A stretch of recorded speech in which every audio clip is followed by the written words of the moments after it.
नमस्कार बंदन बच्चों, आज क्लास 12 का अर्थशास्त्र का पहला चैप्टर एक परिचय। आज हम लोग पढ़ेंगे कि अर्थशास्त्र क्या है। आज हम लोग पढ़ने वाले हैं बच्चों, अर्थशास्त्र क्या है।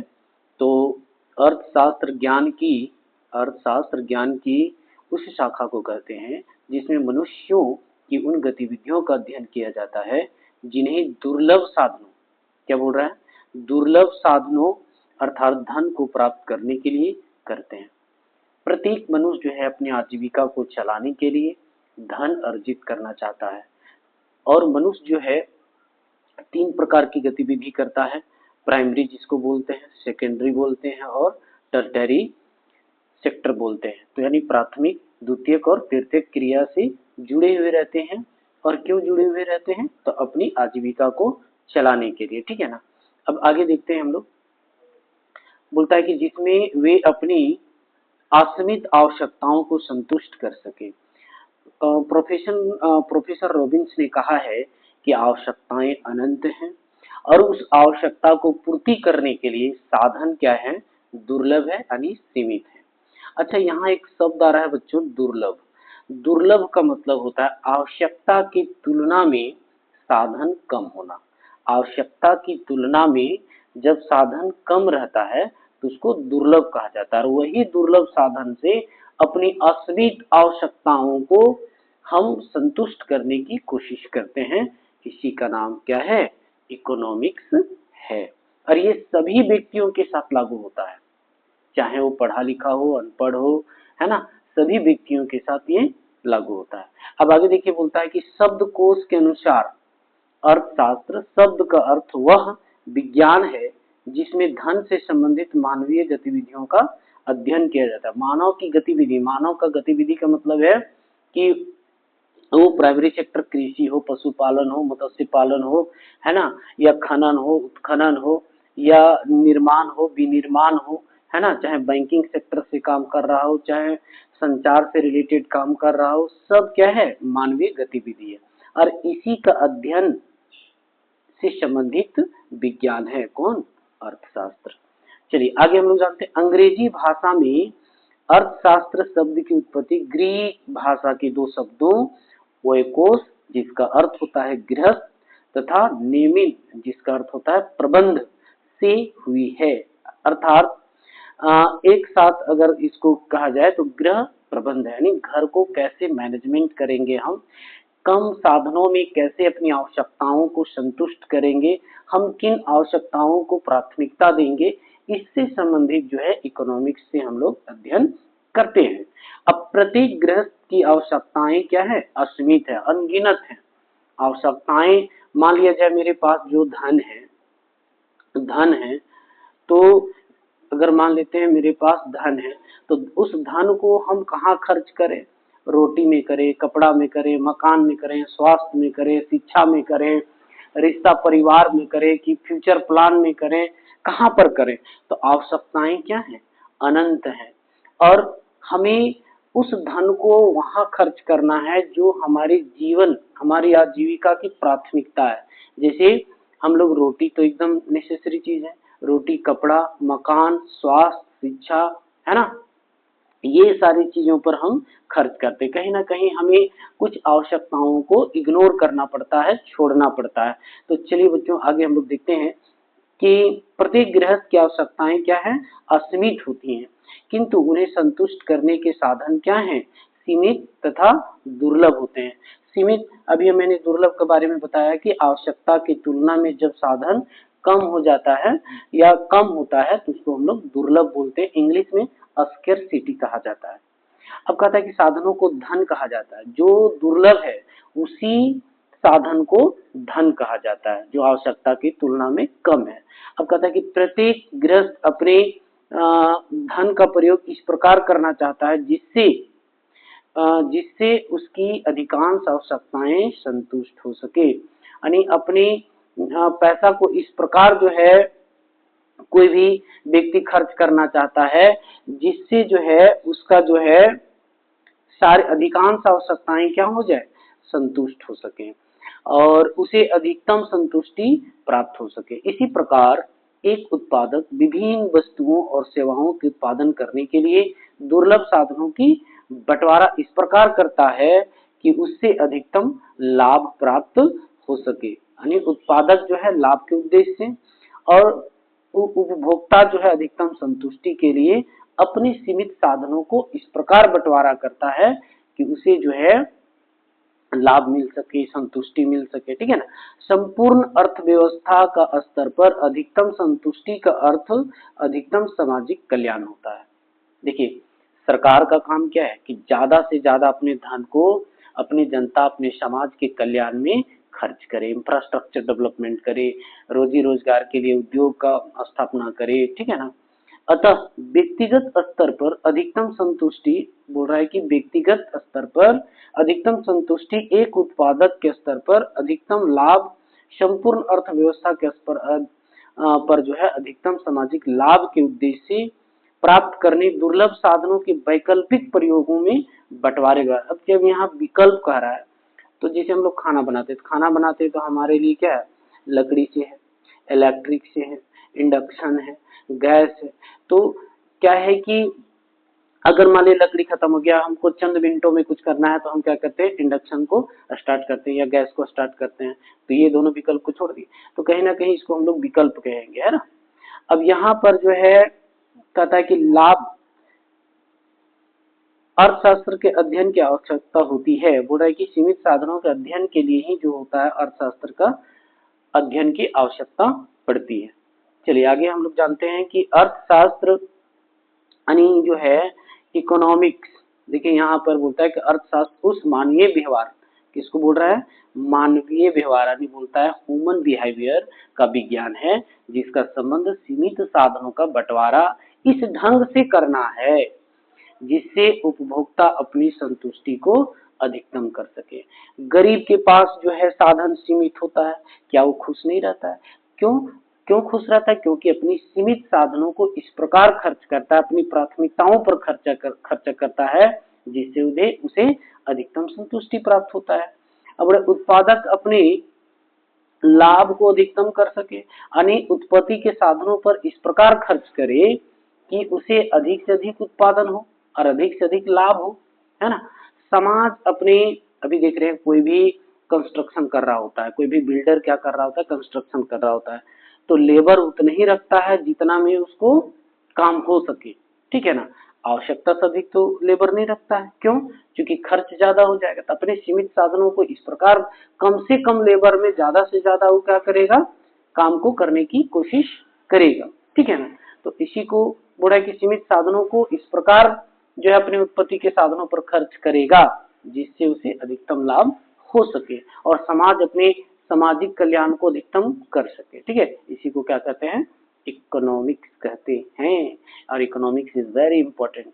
अच्छा, इकोनॉमिक्स की बात हो गई तो फादर ऑफ इकोनॉमिक्स किसको बोलते हैं? फादर ऑफ इकोनॉमिक्स किसको बोलते हैं? तो आपको जानना होगा एडम स्मिथ। ये एकदम हमेशा ऑब्जेक्टिव में पूछता है। ठीक है ना। एडम स्मिथ के बारे में आपको जो है हमेशा जो है पूछेगा। और ये जो है द वेल्थ ऑफ नेशन नामक जो है किताब लिखा था। ठीक है ना। द वेल्थ ऑफ नेशन नामक जो है किताब जो है 1776 ईस्वी में लिखे थे। ठीक है। और इकोनॉमिक्स को बहुत ही इंपॉर्टेंट बताया किसी भी इकोनॉमी को डेवलप करने के लिए। ठीक है। अब आगे है कि दुर्लभता और चुनाव अर्थशास्त्र के साथ। अब यहाँ देखते हैं हम लोग दुर्लभता क्या है। सबसे पहले तो हम लोग साधनों की दो मूल विशेषता को हम लोग जानेंगे। देखिए, साधन की कोई भी विशेषता होती है। पहला तो साधन कम होता है, आवश्यकता की तुलना में कोई भी साधन कम होता है। ठीक है। अब दुर्लभ, मानव की आवश्यकताओं की तुलना में, स्पष्ट लिख रहा है, मानव की आवश्यकता की तुलना में साधन क्या होते हैं, कम होते हैं, तो उसी को दुर्लभता कहा जाता है और इंग्लिश में स्केर्सिटी कहा जाता है। दूसरा है वैकल्पिक प्रयोग। साधन का दूसरा विशेषता क्या है, उसको हम वैकल्पिक प्रयोग कर सकते हैं। यहाँ लिखता है कि साधनों के वैकल्पिक प्रयोग होते हैं। उदाहरण के लिए भूमि है, मान लीजिए आपके पास क्या है, जमीन का टुकड़ा है। अब उसमें आप गेहूं भी लगा सकते हैं, चावल भी लगा सकते हैं या फिर भवन का निर्माण कर सकते हैं। इसलिए कहा जाता है कि साधन क्या है, साधन जो है वैकल्पिक प्रयोग किया जाता है, साधनों का क्या किया जाता है, वैकल्पिक प्रयोग किया जाता है, ठीक है ना। अब आगे हम लोग देखेंगे कि देखिए यहाँ पर लिखा हुआ है स्कैरसिटी, बोला यह वह स्थिति है जिसमें जितना आप प्राप्त करना चाहते हैं उससे कम प्राप्त करते हैं, या अन्य शब्दों में कहें दुर्लभता से अभिप्राय उस स्थिति से जिसमें साधनों की पूर्ति साधनों की मांग से कम होती है। हम जितना मांग कर रहे होते हैं उससे हमें कम प्राप्त होता है। हमेशा देखिएगा कोई भी मनुष्य जितना चाहता है और अगर उससे कम उसे प्राप्त हो रहा है तो उसे हम क्या कहेंगे, स्कैरसिटी कहेंगे या दुर्लभता कहेंगे। क्लियर है। अब कहता है कि चुनाव दुर्लभता का ही प्रतिफल है। क्यों, हमारे पास साधन कम है, इसलिए जो है अपनी आवश्यकताओं को चुनाव करते हैं कि कौन सा मेरे जीवन में अति आवश्यक है। मान लिया जाए आप चले गए कहाँ, मॉल चले गए, आप कहाँ चले गए, मॉल, और आपके पास जो है साधन क्या है, सीमित है। मान लिया जाए आप 500 रुपया लेके जा रहे हैं। अब 500 रुपया लेके जा रहे हैं तो आपको ड्रेस लेना है। अब ड्रेस भी कितने कलर में है, तो 7 कलर में, और सभी का दाम जो है 500-500 रुपया है। सभी ड्रेसों का दाम कितना है, 500-500 है। ध्यान दीजिए 500-500 रुपया है, और आपके पास कितना है, 500 रुपया ही है। तो आप सभी को तो नहीं खरीद सकते, या आप रेड को खरीदें, येलो को खरीदें, व्हाइट को खरीदें, ग्रे को खरीदें, चाहे जिसको भी खरीदें।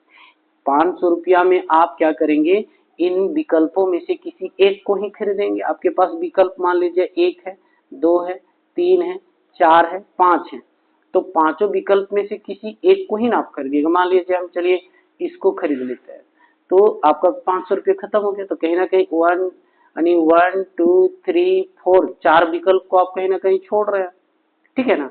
तो हम क्या किए, चुनाव किए। क्यों, क्योंकि हमारे पास साधन दुर्लभ है, ठीक है। चलिए आगे हम लोग देखते हैं। तो कहता है कि चुनाव जो है दुर्लभता का प्रतिफल है। चुनाव की आवश्यकता उस समय होती है जब असीमित आवश्यकताओं की संतुष्टि करने के लिए दुर्लभ साधनों का प्रयोग किया जाता है। हमारे पास जो है आवश्यकताएं अनंत हैं, ठीक है, और साधन क्या है, दुर्लभ है।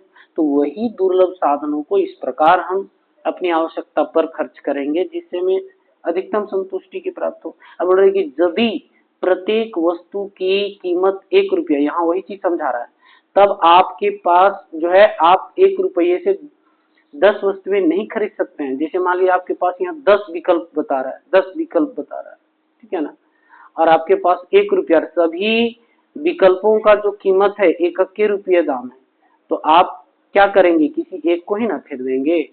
तो ऐसे में 9 विकल्प को क्या करना होगा, बोल रहा है कि आपको जो है 9 वस्तुओं को क्या करना पड़ेगा, त्याग करना पड़ेगा। आपको चुनाव इसलिए करना पड़ता है क्योंकि साधन क्या है, दुर्लभ है। आपके पास जो है साधन 1 रुपया ही है ना। अगर आपके पास 10 रुपया होता तो 10 विकल्प आप खरीद लेते, लेकिन क्या है, साधन आपके पास सीमित है। नेक्स्ट अब हम लोग पढ़ेंगे कि चुनाव क्या है। देखिए यहाँ पर जो है चॉइस जो है क्या कहता है, चुनाव से अभिप्राय उपलब्ध सीमित साधनों, सीमित विकल्पों में से चुनने की प्रक्रिया। आप उनमें से एक को चुन रहे हैं तो उसी को चुनाव कहते हैं। और आपको मैं बता दूं कि दुर्लभता और चुनाव को आपस में अलग नहीं किया जा सकता है, कभी नहीं अलग किया जा सकता, एक दूसरे का जो है अनुनाश्रय संबंध है। अब ये बोला कि चुनाव की समस्या इसलिए उत्पन्न होती है क्योंकि साधन दुर्लभ है। साधनों का वैकल्पिक प्रयोग में बंटवारा किया जा सकता है, ये दो विशेषता है साधन का, ठीक है ना। साधनों का वैकल्पिक प्रयोग, जैसे मान लिया जाए अभी मैंने कहा कि भूमि, ठीक है, भूमि में आप गेहूं लगाइए, चावल लगाइए, ठीक है, या फिर क्या करिए वहां पर भवन निर्माण करिए। तो इन तीनों में से कोई एक ही कर सकते हैं, तो कहीं ना कहीं 2 विकल्प को क्या करना पड़ रहा है, त्यागना पड़ रहा है ना। तो यही चीज है, चुनाव इसलिए हम लोग करते हैं क्योंकि साधन भूमि भी क्या है, सीमित है, इसलिए हम क्या कर रहे हैं, वहां तो या तो गेहूं लगाएंगे, या तो चावल लगाएंगे, या तो वहां पर भवन निर्माण करेंगे। आगे देखते हैं, यहाँ कहता है कि दुर्लभता और चुनाव को पृथक नहीं किया जा सकता है। अभी मैंने बताया कि दुर्लभता के कारण ही चुनाव होता है, और अगर लोगों के पास असीमित जो है भूमि है, तब भी उसको कम लगेगा, तब भी जो है उसको लगेगा और होता, ठीक है। और उसमें भी क्या करेगा, सिलेक्शन करेगा कि इस प्लॉट पर ये भवन निर्माण करना है, इस प्लॉट पर जो है गेहूं लगाना है, उस प्लॉट पर जो है क्या करना है, चावल लगाना है। तो कहीं ना कहीं सिलेक्शन क्यों होता है, चुनाव क्यों होता है, तो दुर्लभता के कारण होता है। इसलिए जो बोल रहा है कि एक दूसरे से अलग नहीं किया जा सकता है। निर्णय लेने की प्रक्रिया सभी स्तरों पर दुर्लभता और चुनाव को अलग नहीं किया जा सकता है। पहला देखिए पॉइंट कहता है कि उपभोक्ता के स्तर पर, बोल रहा है कि दुर्लभता का अर्थ सीमित आय। देखिए दुर्लभता का अर्थ क्या होता है, सीमित आय। ये सारी चीजें जो है ऑब्जेक्टिव में पूछ देता है कि दुर्लभता का अर्थ क्या है, ठीक है। तो दुर्लभता का अर्थ जो है सीमित आय है। फिर कहता है चुनाव का अर्थ आय का विभिन्न वस्तुओं और सेवाओं को खरीदने के लिए इस प्रकार बंटवारा करना है जिससे उपभोक्ता को क्या मिले, अधिकतम संतुष्टि मिले। बोल रहे हैं कि अपने साधनों को इस प्रकार बंटवारा करे कि उसे क्या मिले, उपभोक्ता को तो अधिकतम संतुष्टि मिले। अब दूसरा पॉइंट क्या कहता है, दूसरा पॉइंट कहता है उत्पादक के स्तर पर दुर्लभता का अर्थ है सीमित साधन एवं चुनाव का अर्थ है विभिन्न वस्तुओं और सेवाओं के उत्पादन के लिए साधनों का इस प्रकार बंटवारा करना है कि जिससे उत्पादक को अधिकतम लाभ हो। कोई भी उत्पादक क्या चाहता है, लाभ, अधिकतम लाभ, और कोई भी उपभोक्ता क्या चाहता है, अधिकतम संतुष्टि, ठीक है ना, अपने सीमित साधनों से। तीसरा पॉइंट क्या कहता है, राष्ट्रीय स्तर पर अगर हम बात करें तो दुर्लभता का अर्थ होता है सीमित राष्ट्रीय साधन एवं चुनाव का अर्थ साधनों का इस प्रकार प्रयोग करना कि जिससे सामाजिक कल्याण हो। सरकार क्या चाहती है, समाज में ज्यादा से ज्यादा कल्याण हो। अच्छा उत्पादक क्या चाहता है, तो उत्पादक जो चाहता है वो क्या चाहता है, उत्पादक अधिकतम लाभ चाहता है, ठीक है ना। उत्पादक क्या चाहता है, तो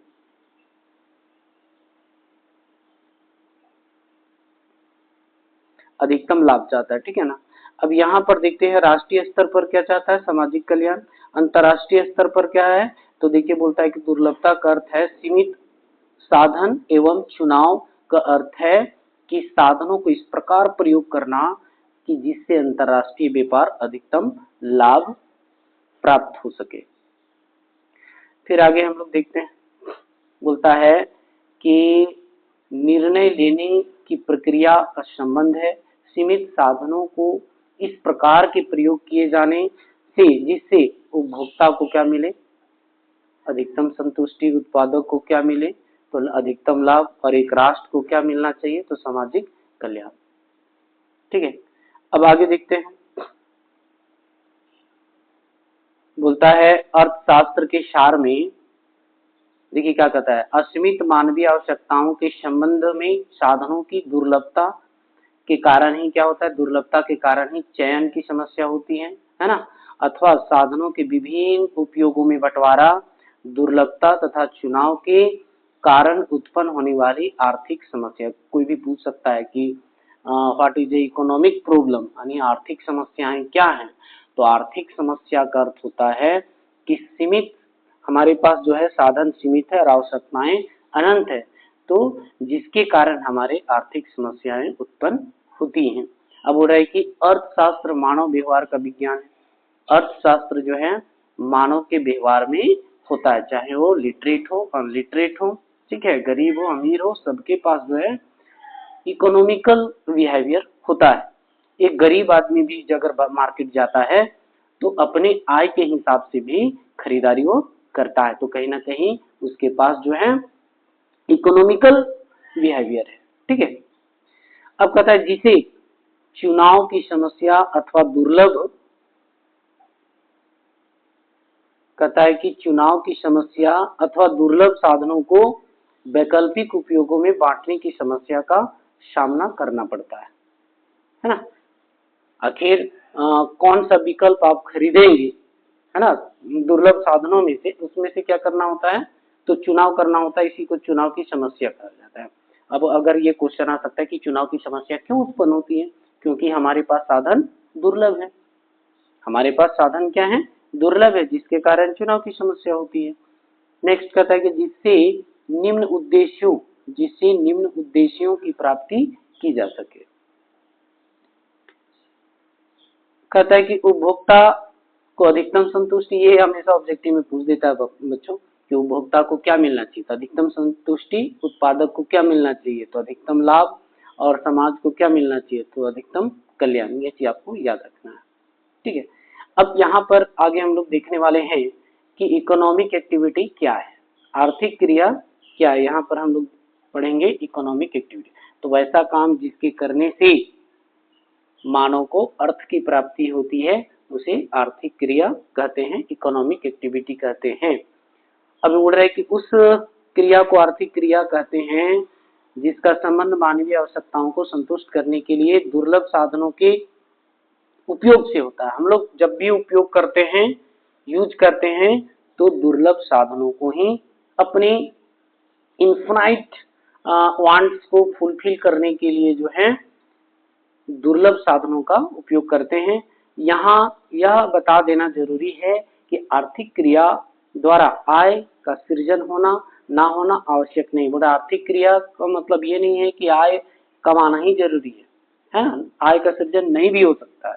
बोला कि किसी वस्तु का उपयोग करना एक आर्थिक क्रिया है। जैसे मान लिया जाए हम किसी वस्तु को कंज्यूम कर रहे हैं, अपनी आवश्यकता के लिए उसको उपभोग कर रहे हैं, तो कहीं ना कहीं हम जहां से उसको खरीदें उसके बदले हम उसको रुपया दिए, तो कहने का मतलब है कि हम जब किसी वस्तु को कंज्यूम या उपभोग करने के लिए हम किसी दूसरे व्यक्ति को पैसा देते हैं तो ये भी इकोनॉमिक एक्टिविटी कहलाएगा, ठीक है। बोला एक वस्तु अपनी बोला परिभाषा से ही दुर्लभ वस्तु होती है, भले ही बोलता है कि इसके द्वारा आय का सृजन ना हो, अतः आय सृजित करने वाली सभी क्रियाएं आर्थिक क्रिया होती है। जितने भी आय को सृजित करने वाली क्रियाएं हैं सब आर्थिक क्रिया। जैसे मान लिया जाए कि चाहे वो प्राथमिक हो, चाहे यानी प्राइमरी हो, चाहे सेकेंडरी हो, चाहे टर्टियरी हो, कहीं भी काम करे, अगर कृषि से रिलेटेड है, पशुपालन से रिलेटेड है, खनन से है, उत्खनन से है, निर्माण से हो, विनिर्माण से हो, बैंकिंग से हो, यातायात से हो, संचार से हो, व्यापार से हो, कहीं भी आप काम करेंगे तो उससे क्या होती है, आय का सृजन होती है, और इसी को हम क्या कहेंगे, आर्थिक क्रिया कहेंगे। क्लियर। चलिए आगे हम लोग देखते हैं। बोलता है कि अर्थशास्त्र के विद्यार्थी के लिए निम्नलिखित महत्वपूर्ण आर्थिक क्रियाओं की जानकारी होना अति आवश्यक है। देखिए इकोनॉमिक एक्टिविटी के अंतर्गत 5 जो है इकोनॉमिक एक्टिविटी होता है। पहला हम लोग पढ़ने वाले हैं प्रोडक्शन, क्या है, उत्पादन क्या है, तो किसी वस्तु की उपयोगिता का सृजन करना या उसे वृद्धि करना ही क्या कहलाता है, उत्पादन कहलाता है। देखिए उत्पादन क्या है, प्रोडक्शन क्या है, बोले उत्पादन वह आर्थिक क्रिया है जिसका संबंध वस्तुओं और सेवाओं की उपयोगिता और मूल्य वृद्धि, उपयोगिता नहीं कह सकते, उपयोगिता का सृजन करना, वृद्धि का मतलब ही होता है सृजन करना या बढ़ाना, ठीक है, या उसको मूल्य में वृद्धि करना। जैसे एक लकड़ी है, यानी मान लिया जाए एक पेड़ है, उस पेड़ को क्या किया, कारपेट जो है कटिंग वटिंग करके जो है अच्छा फर्नीचर बना दिया, तो कहीं ना कहीं उसी का बना दिया, मूल्यवान कर दिया, उसका मूल्य में वृद्धि कर दिया, तो ये भी क्या कहलाएगा, उत्पादन कहलाएगा। मान लीजिए कि मुर्गी का बच्चा पाल रहा है, बड़ा होने के बाद क्या होगा, उसको अधिक कीमत पर बेचेगा, तो कहीं ना कहीं मूल्य वृद्धि हो गया। समझ में आ रही होगी।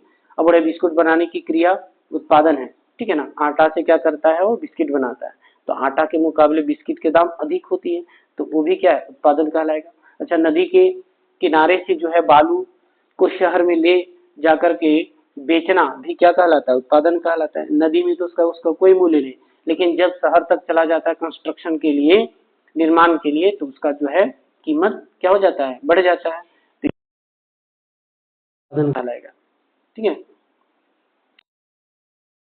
देखते हैं कि यहाँ जो है उपभोग, दूसरा जो है आर्थिक क्रिया है कंजप्शन।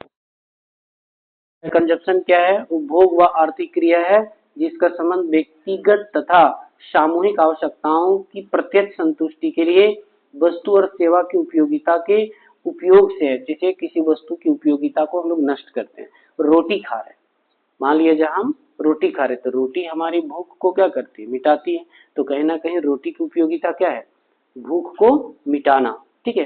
तो रोटी का हम लोग उपयोग कर रहे हैं, तो ये भी क्या कहलाएगा, आपका उपभोग कहलाएगा। ठीक है, और उपभोग भी जो है, जैसे हम होटल में रोटी खा रहे थे, वो रोटी के बदले हम होटल वाले को पैसा दिए। साथ ही क्या है कि रोटी हमारी भूख को खत्म कर रही है, नस मतलब पूर्ति कर रही है, तो कहीं ना कहीं इसमें उपयोगिता है। ठीक है, तो इसलिए कहता है कि उपभोग वह आर्थिक क्रिया है जिसका संबंध व्यक्तिगत तथा सामूहिक आवश्यकताओं की प्रत्यक्ष संतुष्टि के लिए वस्तुओं तथा सेवाओं की उपयोगिता को उपयोग से है। उपयोगिता, एक ये वर्ड आ रहा है, उपयोगिता क्या है? तो किसी वस्तु के खास गुण को, किसी वस्तु के खास गुण को ही उपयोगिता कहा जाता है। नेक्स्ट, अब हम लोग तीसरा पॉइंट पढ़ने वाले हैं, इन्वेस्टमेंट। जब किसी पूंजीगत वस्तु को भविष्य के लिए लाभ के उद्देश्य से जब हम खर्च करते हैं तो उसको इन्वेस्टमेंट कहा जाता है। अच्छा, यहाँ पर जो है इन्वेस्टमेंट भी दो प्रकार का होता है। इन्वेस्टमेंट जो होता है दो प्रकार का, एक होता है स्वायत्त निवेश और एक होता है प्रेरित निवेश। तो स्वायत्त निवेश क्या है कि एक निरंतर जो है अपनी भविष्य के लिए जो है वो बचा रहा हो या फिर खर्च कर रहा हो, है ना। और एक होता है कि जैसे जैसे इनकम बढ़ता है वैसे वैसे जो है, जैसे मान लिया स्वायत्त निवेश का जो डायग्राम बनता है ऐसे बनता है। एक आय का, जिसे मान लिया जाए आय आपका बढ़े घटे उससे कोई मतलब नहीं है। अगर आप महीने में 2000 बचत कर रहे हैं तो 2000 ही बचत करेंगे। ठीक है, चाहे आपका 10,000 से 20,000 हो जाए, 30,000 हो जाए, उससे कोई मतलब नहीं है। इसको बोला जाता है स्वायत्त निवेश। और प्रेरित निवेश का डायग्राम ऐसे होता है, इनकम जैसे जैसे बढ़ेगा वैसे वैसे इन्वेस्टमेंट भी बढ़ता जाता है, इसको प्रेरित निवेश कहा जाता है। क्लियर है? अब यहाँ पर देखेंगे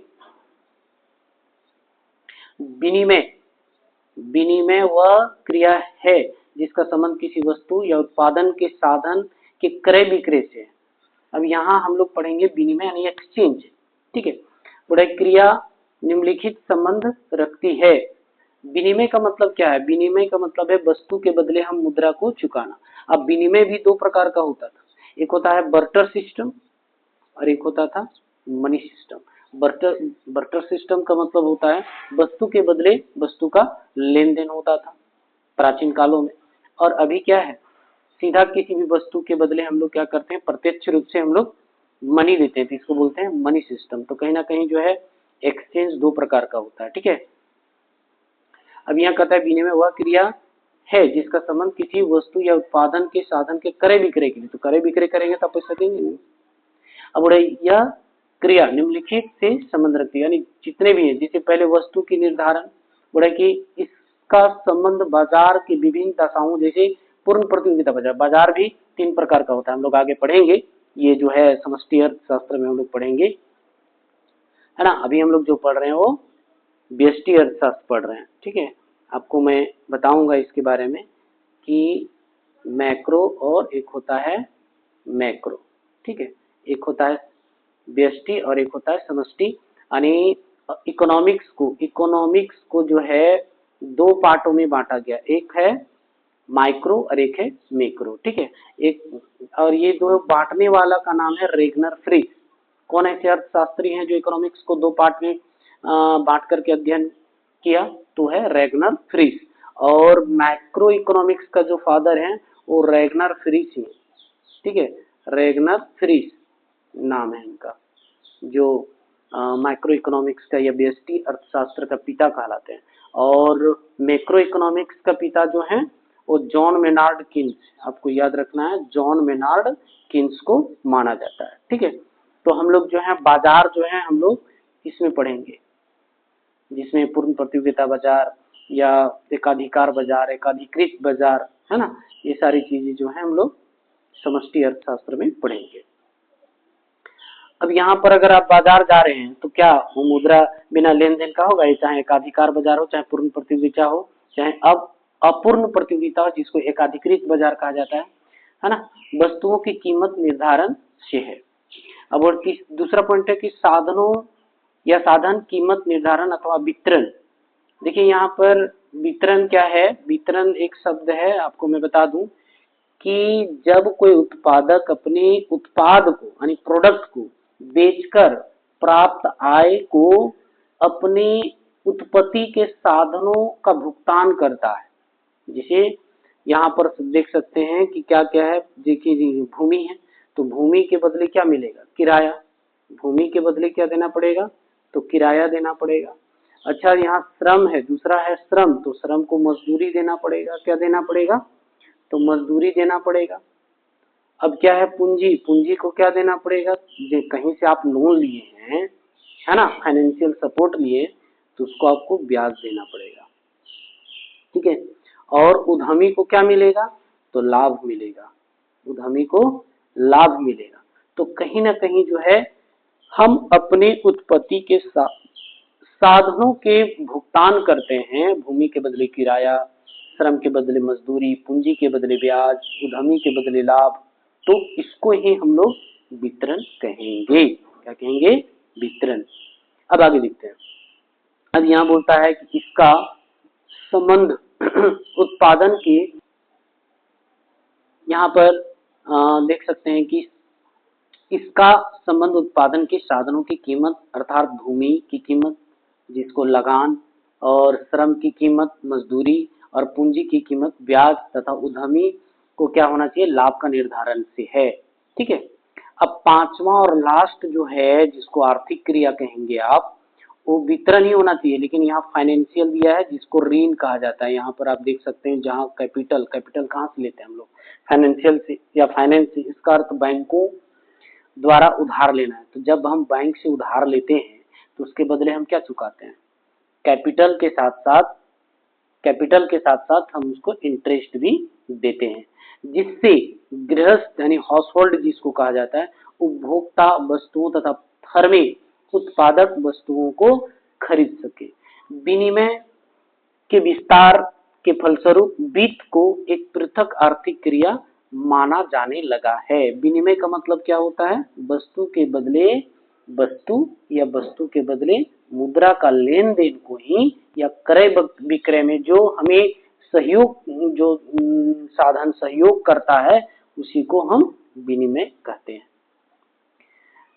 अब नेक्स्ट हम लोग देखेंगे कि आर्थिक क्रिया का व्यष्टि तथा समष्टि स्तर। अभी यहाँ जो है हम लोग बोले कि इकोनॉमिक्स को जो है, इकोनॉमिक्स को दो पार्ट में हम लोग बांट के पढ़ रहे हैं, जिसको बोला जाता है माइक्रो और एक है मैक्रो। ठीक है।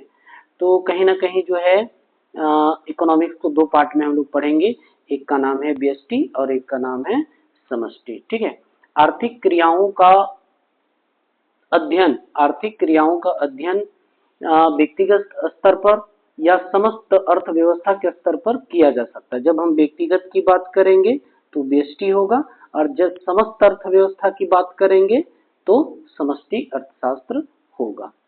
व्यक्तिगत स्तर पर आर्थिक क्रियाओं का अध्ययन, देखिए यहाँ पर क्या कह रहा है कि व्यक्तिगत स्तर पर जो है आर्थिक क्रियाओं का अध्ययन क्या कहलाएगा, तो व्यष्टि अर्थशास्त्र में किया जाता है। ठीक है। इसके विपरीत समष्टि अर्थशास्त्र में समस्त अर्थव्यवस्था पर जो है आर्थिक क्रियाओं का अध्ययन किया जाता है। कभी कभी क्वेश्चन पूछ देता है कि व्यष्टि अर्थशास्त्र और समष्टि अर्थशास्त्र में अंतर स्पष्ट करें।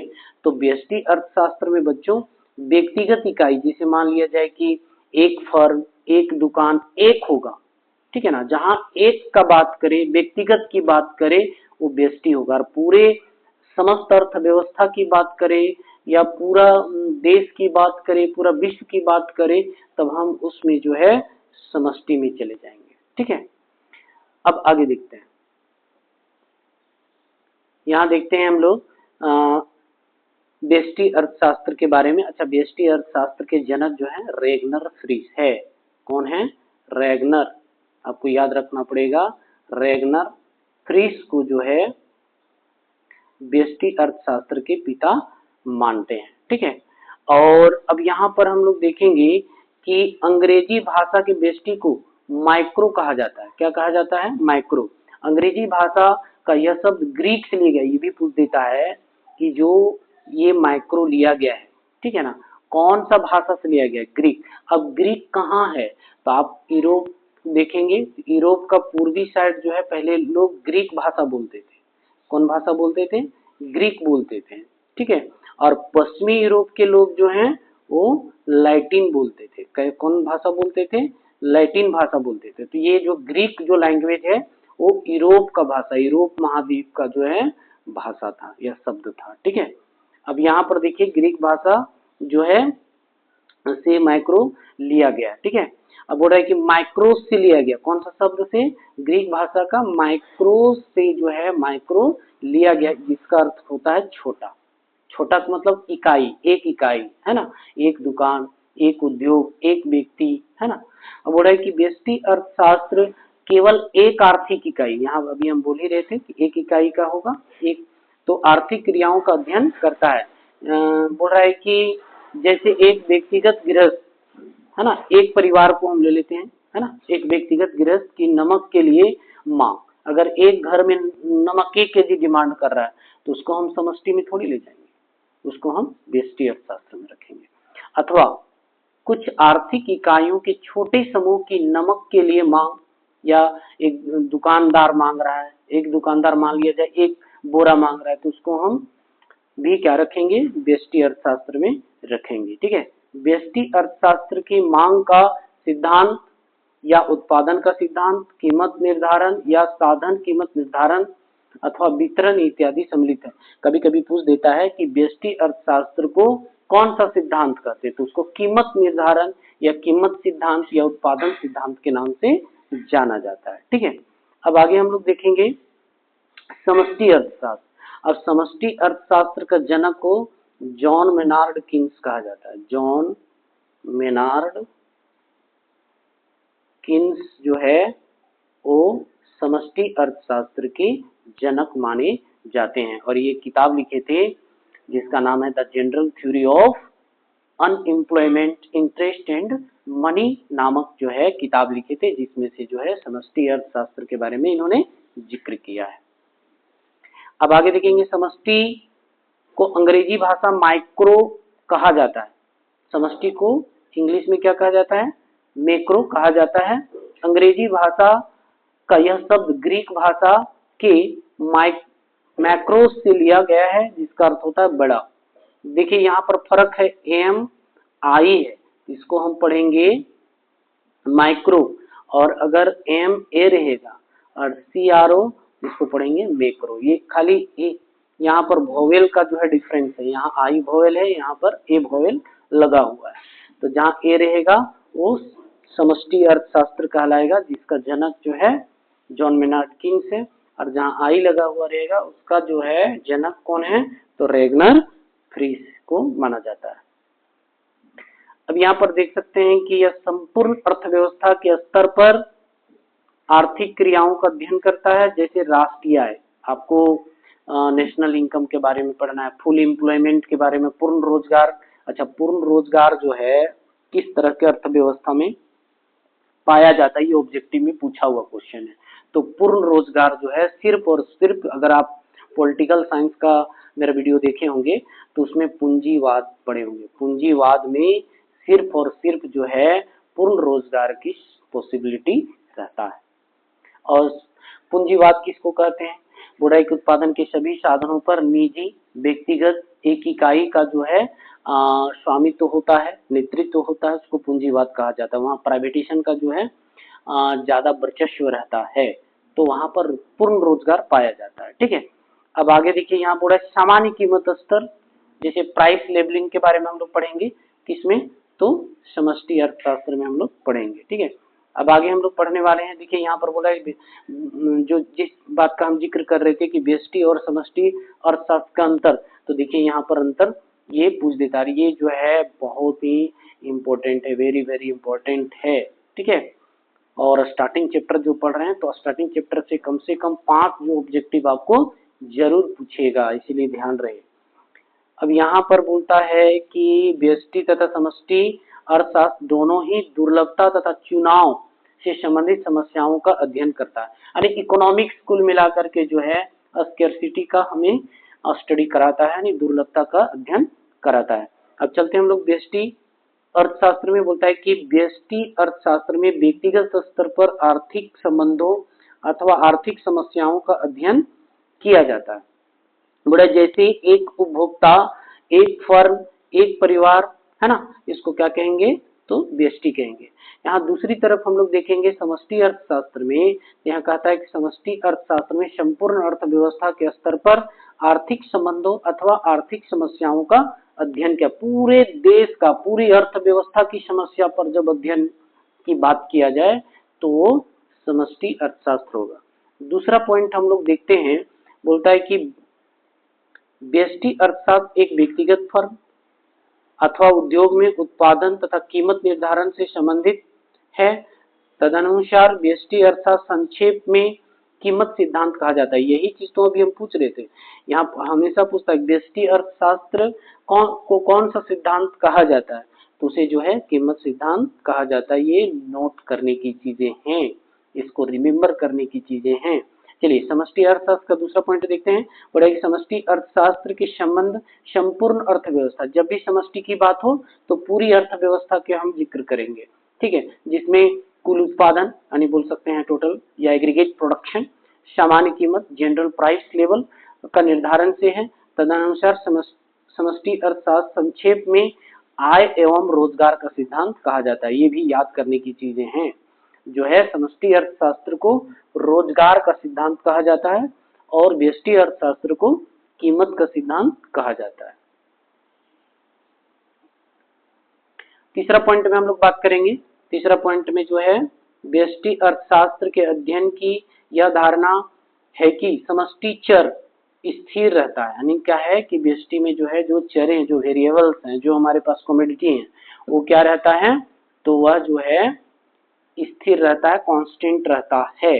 उदाहरण, जब एक फर्म या उद्योग उत्पादन तथा कीमत निर्धारण का अध्ययन किया जाता है तो यह मान लिया जाता है कि यह कुल उत्पादन का स्थिर रहता है, ठीक है ना। अब मान ली एक फर्म उत्पादन कर रहा है, वैसे वैसे फर्म देश में न जाने कितने हैं, तो सभी को जब तक हम जोड़ेंगे नहीं तब तक समष्टि नहीं होगा। जब हम एक फर्म की कुल उत्पादन की बात करते हैं तब वो हो जाएगा व्यष्टि अर्थशास्त्र। जब हम समष्टि की बात करेंगे, देखिए समष्टि का तीसरा पॉइंट क्या कहता है कि समष्टि अर्थशास्त्र का अध्ययन की यह धारणा है कि व्यष्टि चर स्थिर रहते हैं। उदाहरण, जब हम कुल उत्पादन, जब देश के अंदर सभी फर्मों के टोटल प्रोडक्शन को जब हम एग्रीगेट करेंगे तो उसको हम लोग बोलेंगे aggregate production, aggregate demand, aggregate supply. जहां एग्रीगेट की बात किया जाए, समस्त की बात किया जाए, वो समष्टि कहलाएगा, ठीक है। अब बोल रहा है कि आय स्तर के निर्धारण का अध्ययन करते हैं तो यह मान लिया जाता है कि आय का वितरण स्थिर रहता है, ये समष्टि के अंतर्गत आएगा। अब यहाँ चौथा पॉइंट व्यष्टि की ओर आते हैं हम लोग। व्यष्टि अर्थशास्त्र की समस्याओं के संदर्भ में, जैसे वस्तु की कीमत निर्धारण, वस्तु की कीमत निर्धारण कौन करता है, तो उद्योग करता है। ये भी ध्यान रखना, ये भी क्वेश्चन पूछता है कि कीमत का निर्धारण कौन करता है, तो कीमत का निर्धारण उद्योग करता है। कौन करता है, उद्योग, ये याद रखना। और कीमत स्वीकार कौन करता है, तो फर्म। कीमत का स्वीकार फर्म करता है, कीमत का निर्धारण जो है उद्योग करता है। और साधन कीमत निर्धारण की समस्याओं में बाजार प्रणाली की भूमिका बहुत ही महत्व होता है। अब बाजार में दो तरह के होते हैं, एक सप्लायर और एक डिमांडर, यानी एक डिमांड करने वाला और एक सप्लाई। तो जहां डिमांड और सप्लाई एक दूसरे को इंटरसेक्ट करता है, प्रतिच्छेद करता है, तो वहीं पर कीमत का निर्धारण किया जाता है। कीमत का निर्धारण कौन करता है, तो उद्योग करता है। ये चीज आपको याद रखना है। चौथा पॉइंट में अब हम लोग देखेंगे समष्टि अर्थशास्त्र की समस्याओं, समष्टि अर्थशास्त्र की समस्याओं के संदर्भ में, जैसे बेरोजगारी के बारे में हम लोग पढ़ेंगे, निर्धनता के बारे में पढ़ेंगे, मुद्रास्फीति। अच्छा, मुद्रास्फीति क्या है, जब किसी, मुद्रास्फीति का मतलब होता है जब किसी वस्तु की कीमत में निरंतर वृद्धि होता रहता हो तो उसको हम लोग क्या कहते हैं, मुद्रास्फीति कहते हैं, ठीक है। अब बेरोजगारी और निर्धनता तो हर व्यक्ति को पता होगा। बुराई की आदि की समस्याओं में सरकार की भूमिका का बहुत ही महत्व होता है। तो चलिए बच्चों, हम लोग जान गए कि व्यष्टि अर्थशास्त्र और समष्टि अर्थशास्त्र में क्या अंतर है। अब यहाँ पर कुछ नोट कह रहा है, इसको भी हम लोग पढ़ ही लेते हैं। बुराई की यह उल्लेखनीय है कि बावजूद इस तथ्य के व्यष्टि तथा समष्टि अर्थशास्त्र दोनों अलग अलग शाखाएं हैं, दोनों अलग है और दोनों का जनक के बारे में हम लोग जान चुके हैं, ठीक है ना। तो भी ये एक दूसरे से संबंधित है। जैसे मान लिया जाए कि एक फर्म मिल करके एक उद्योग का निर्माण करता है, तो जब एक हम फर्म की बात कर रहे थे व्यष्टि होगी, लेकिन जब हम सबके बारे में जब बात करेंगे तब ना समष्टि बनेगा। तो कहीं ना कहीं हर एक इकाई का सहयोग से ही क्या बनता है, वो समष्टि बनता है। तो व्यष्टि और समष्टि एक दूसरे का इसलिए अनुनाश्रय है, अलग नहीं है। ठीक है, अलग होते हुए भी एक दूसरे से रिलेटेड है, संबंधित है।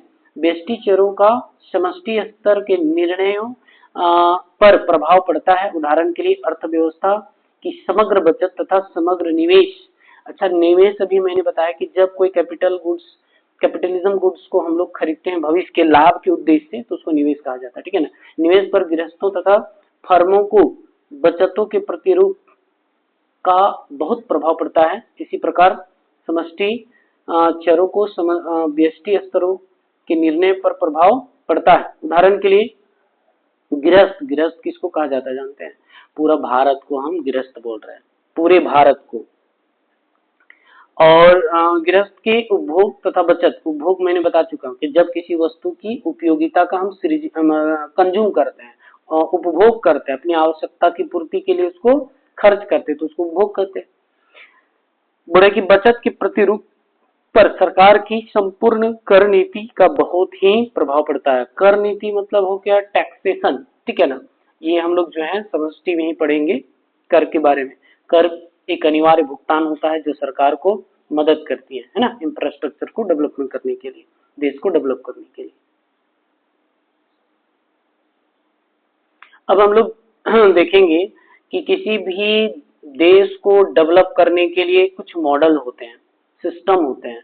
तो किसी भी देश को विकास करने के लिए पॉलिटिकल साइंस में जब हम लोग पढ़े शीत युद्ध का दौर, तो उसमें देखिए कि दो ही मॉडल था, पूंजीवाद और साम्यवाद। लेकिन जब से गुट निरपेक्ष 1961 के बाद आया, तो एक नया तीसरा विकल्प लेकर के आया जिसको हम लोग मिश्रित अर्थव्यवस्था कहते हैं। तो अभी आर्थिक प्रणालियां जो हैं वो तीन है। ठीक है, तीन है। पहला अभी यहाँ तो फर्स्ट देख ही रहे हैं, कैपिटलिज्म, पूंजीवाद, एक साम्यवाद और एक मिश्रित। ठीक है, एक है पूंजीवाद, एक है साम्यवाद और तीसरा है मिश्रित। तीन तरह के जो है विकास के मॉडल है। कभी कभी ये भी ऑब्जेक्टिव में पूछ देता है कि भारत में जो है किस प्रकार का मॉडल है, तो भारत में जो है मिश्रित अर्थव्यवस्था है। पूंजीवाद कौन है, तो अमेरिका है। साम्यवाद चीन हो गया, सोवियत संघ हो गया। ठीक है ना। अब पूंजीवाद का जो जनक है, पूंजीवाद का जनक कौन है जानते हैं? Adam Smith. साम्यवाद का जनक कौन है? Karl Marx. और मिश्रित अर्थव्यवस्था का जनक कौन है? John Maynard Keynes. ये भी याद रखना आपको। पूंजीवाद का जनक एडम स्मिथ, साम्यवाद का जनक कार्ल मार्क्स और मिश्रित अर्थव्यवस्था का जनक जो है वो जॉन मेनार्ड कीन्स है। चलिए, ये भी क्वेश्चन पूछ देता है। अब पूंजीवाद हम लोग देख लेते हैं। इस प्रणाली में लोगों को उपभोग, उत्पादन, विनिमय आदि करने की स्वतंत्रता होती है। यहाँ सरकार का हस्तक्षेप जो है बहुत कम होता है। ठीक है, सरकार आर्थिक क्रियाओं में हस्तक्षेप नहीं करती। और हमारे इंडिया में कोई भी एक दुकान की अगर आपको वाइन शॉप खोलना हो या डिस्पेंसरी खोलना हो या स्कूल खोलना हो, तो सरकार से परमिशन अर्थात रजिस्ट्रेशन कराना होता है। लेकिन पूंजीवाद में ऐसी बातें नहीं है। वहां सरकार यहाँ स्पष्ट कह रहा है कि सरकार आर्थिक क्रियाओं में हस्तक्षेप नहीं करती। लोग निजी संपत्ति जमा कर सकते हैं। ठीक है, और यहाँ देख सकते हैं कि बोल रहा है कीमतों का निर्धारण मांग और पूर्ति की शक्तियों द्वारा होता है। ये भी याद रखना आपको। अभी मैंने बताया था कीमत का निर्धारण उद्योग द्वारा होता है, और उद्योग में ही जितना मांग और पूर्ति होती है उसी के आधार पर जो है उन्हीं दो शक्तियों के कारण जो है कीमत निर्धारण होती है। आर्थिक क्रियाओं का संचालन कीमत संयंत्र के द्वारा होता है। देखिए यार, पूंजीवाद में आर्थिक क्रियाओं का संचालन जो है कीमत संयंत्र के द्वारा चलता है। वहां कंपटीशन होती है। ठीक है, परफेक्ट कंपटीशन पाई जाती है। अब यहाँ दूसरा मॉडल को देख लेते हैं, समाजवाद। इस आर्थिक पर समाजवाद किसको कहते हैं? उत्पादन के सभी साधनों पर जिसमें सरकार का नियंत्रण हो, सरकार का वर्चस्व हो, है ना, तो उसको हम लोग समाजवाद कहते हैं। इस आर्थिक प्रणाली में उपभोग, उत्पादन, विनिमय आदि क्रियाओं पर पूर्ण रूप से सरकार का नियंत्रण होता है। अभी हमने कहा कि चाहे उपभोग हो, उत्पादन हो, विनिमय हो आदि क्रियाओं पर किसका नियंत्रण होता है, तो सरकार का होता है। लोग निजी संपत्ति नहीं रख सकते हैं समाजवाद में। आप एक नौकर की तरह, एक मजदूर की तरह काम करिए, सिर्फ उपभोग करिए और चलते बनिए, ठीक है। प्रॉपर्टी रखने की आपकी कोई राइट्स नहीं दिया जाता है सोशलिज्म में। अभी देख रहे होंगे कि कोई दिल्ली में हो चाहे उत्तर प्रदेश में हो, जहां जहां जो अनलीगल बिल्डिंग्स बना हुआ है उसको कैसे हटाया जा रहा है ना, इंक्रोचमेंट जो करके रखा हुआ है उसको अतिक्रमण किया जा रहा है, हटाया जा रहा है, ठीक है ना।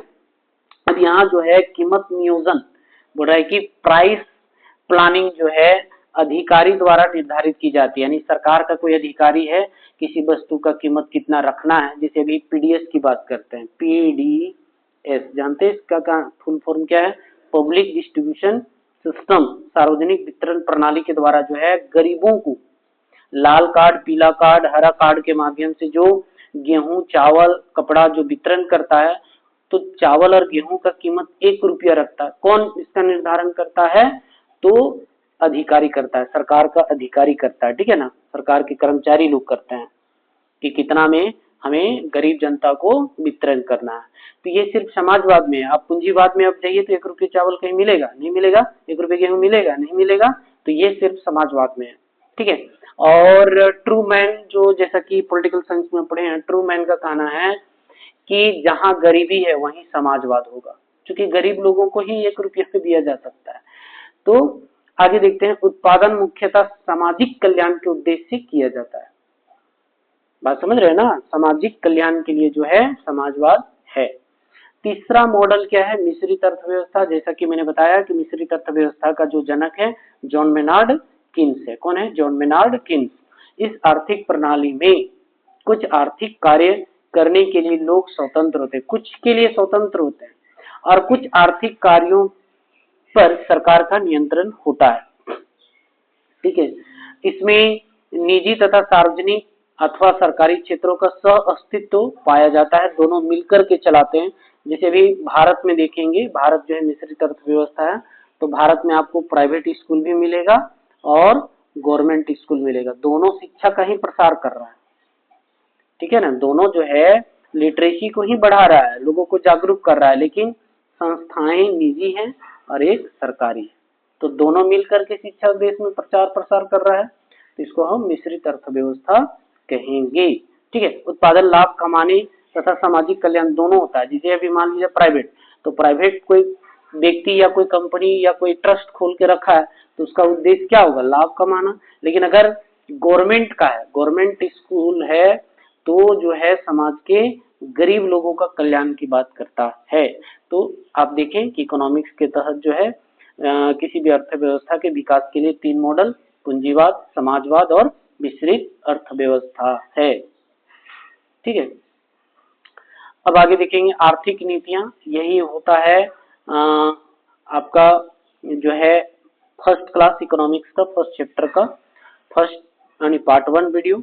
अब ये लास्ट जो हम लोग पढ़ने वाले हैं वो पढ़ने वाले हैं इकोनॉमिक पॉलिसी, ठीक है ना।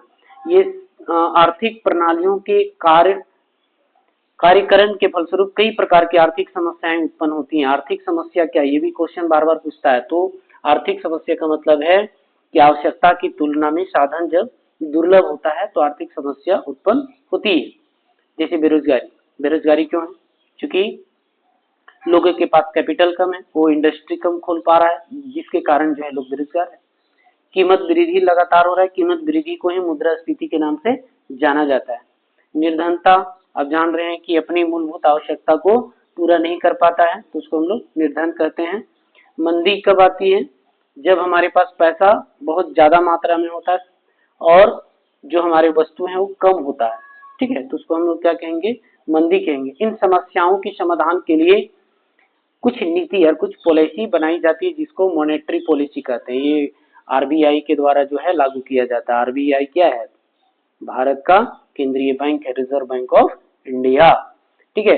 अब दूसरा है राजस्व, ठीक है। ये राजस्व जो है फिजिकल पॉलिसी कौन बनाता है, भारत सरकार बनाती है। कीमत नीति, ये भी भारत सरकार बनाती है। आर्थिक योजना, जिसको हम लोग जो है 15 मार्च 1950 से प्लानिंग कमीशन बनाना शुरू किए हैं। आर्थिक योजना भारत में या प्लानिंग कमीशन कब से बन रही है? तो 15 मार्च 1950 से। चलिए, पांचवा कहता है कि अंतरराष्ट्रीय तरलता। तरलता क्या है? लिक्विडिटी। लिक्विडिटी क्या है? जैसे पैसा को हम लोग देखिए क्या कहते हैं कि आप जो भी वस्तु खरीदिए आपको तुरंत मिलेगा। एक प्रकार का पानी गिलास में डालिए, गिलास आकार का होगा, लोटा में डालिए, लोटा का आकार का होगा, बाल्टी में डालिए, बाल्टी आकार का होगा। पैसा एकदम इसी प्रकार का होता है, चाहे जो वस्तु ले लीजिए आपको मिलेगा, इसीलिए उसको लिक्विडिटी कहा जाता है। इससे संबंधित आदि का अर्थशास्त्र का अध्ययन किया जाता है। संक्षेप में एनातोल मुराद के अनुसार अर्थशास्त्र की विषय सामग्री अर्थव्यवस्था या आर्थिक प्रणाली की प्रकृति। प्रकृति का मतलब क्या होता है? स्वभाव। ठीक है, तो यहाँ कहता है कि इकोनॉमिकल सिस्टम का जो नेचर है तथा व्यवहार, जिसको बिहेवियर कहेंगे, वर्णन से संबंधित है। अर्थशास्त्र का मुख्य विषय आर्थिक समस्याओं की जांच पड़ताल करना। देखिए क्या कहा दिया कि आर्थिक इकोनॉमिक्स का मेन क्या है? इकोनॉमिक्स का जो मेन टॉपिक है वो आर्थिक समस्याओं की जांच पड़ताल करना तथा उनके समाधान के विषय में सुझाव देना ही क्या है? इकोनॉमिक्स का मेन उद्देश्य है। इकोनॉमिक्स हम लोग क्यों स्टडी करते हैं? तो आर्थिक समस्याओं की जांच पड़ताल करना और उनके समाधान के विषय में सुझाव देना ही इकोनॉमिक पॉलिसी कहलाता है। धन्यवाद बच्चों। अगर मेरा वीडियो अच्छा लग रहा हो तो लाइक, सब्सक्राइब, शेयर जरूर करें। ठीक है, तब तक के लिए धन्यवाद। नेक्स्ट